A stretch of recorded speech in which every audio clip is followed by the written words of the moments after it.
Hello दोस्तों, स्वागत करते हैं उसके बीच में आपके अपने चैनल स्टडी मेरा पर। दोस्तों, बात करें 69,000 शिक्षक भर्ती संबंधित, क्या ओबीसी एससी का चयन नहीं होगा, तो इस पर चर्चा करने वाले हैं। तो वीडियो बिना स्किप तक बने रहिए मेरे साथ आपके अपने चैनल स्टडी मेरा पर। जो लोग चैनल पर नए हैं तो प्लीज़ चैनल को लाइक करें, शेयर करें, सब्सक्राइब करें, साथ में बेल आइकन दबाना भूलें ताकि मेरे नोटिफिकेशन आप तक पहुँचते रहे। आइए शुरू करते हैं। जैसा कि दोस्तों आपसे को बता दें, आइए कल शाम मेरे पास एक पोस्ट आई, दो पोस्ट आई, जिसको लेकर लोग बहुत ज़्यादा परेशान हताश हैं कि सर इस पर क्या चीज़ें हो सकती हैं। क्या किसी ने दावा किया है कि ओबीसी एससी का चयन नहीं होगा, एक भी उस मेरिट के नीचे, हाँ जनरल का चयन होगा। ये बात उनके द्वारा बताई गई। दिखा देते हैं आपको सीधा सीधा। पहला दावा उनके द्वारा ये किया उन्होंने, शिक्षक भर्ती में चयनित जनरल का दावा, सिंगल बेंच से 5,000 जनरल अभ्यर्थी होंगे बाहर।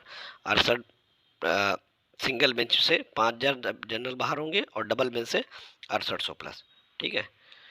तो दूसरा उन्होंने कहा कि 6800 का एक भी बीएड बीटीसी का चयन नहीं होगा। ठीक है। एक भी, यानी 6800 की जो लिस्ट थी, यानी कि ओबीसी और एससी की, इसमें एक भी बीएड और बीटीसी का चयन नहीं होगा। ठीक है। और एक और दावा है और दिखा देते हैं आपको।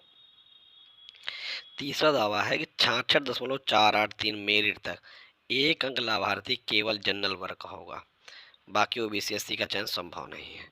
जनरल चयनित का तीसरा महत्वपूर्ण दावा।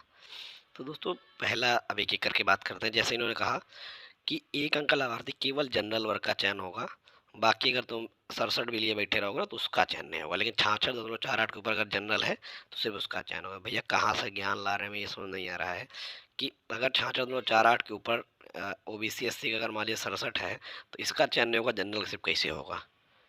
सोचो, थोड़ा सा दिमाग लगाओगे। यानी और बहुत सारे ओबीसी एससी ऐसे व्यक्ति हैं जो 68 68 69 69 कट ऑफ लिए बैठे हैं। ठीक है, एक अंक वाले।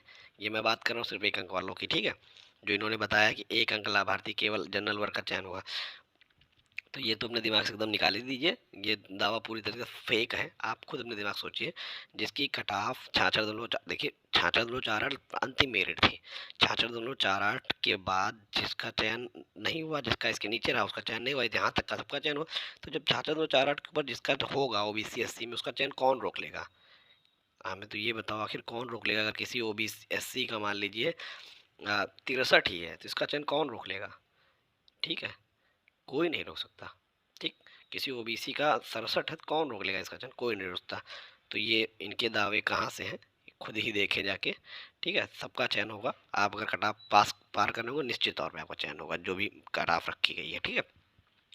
दूसरा कह रहे हैं कि 6800 पद से एक भी बीएड बीटीसी नहीं होगा। भैया, अगर आप उनकी कट ऑफ में ज़्यादा हो तो बीएड या बीटीसी ही होंगे, सीधी सी बात है।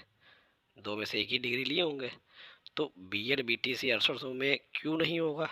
अगर लिस्ट रिविजिट में, क्योंकि 6800 लिस्ट कोई अपने आप तो आई नहीं थी, ये तो सरकार निकाली थी। कहीं ना कहीं सरकार ने चीज मानी थी लिस्ट में खामियां हैं।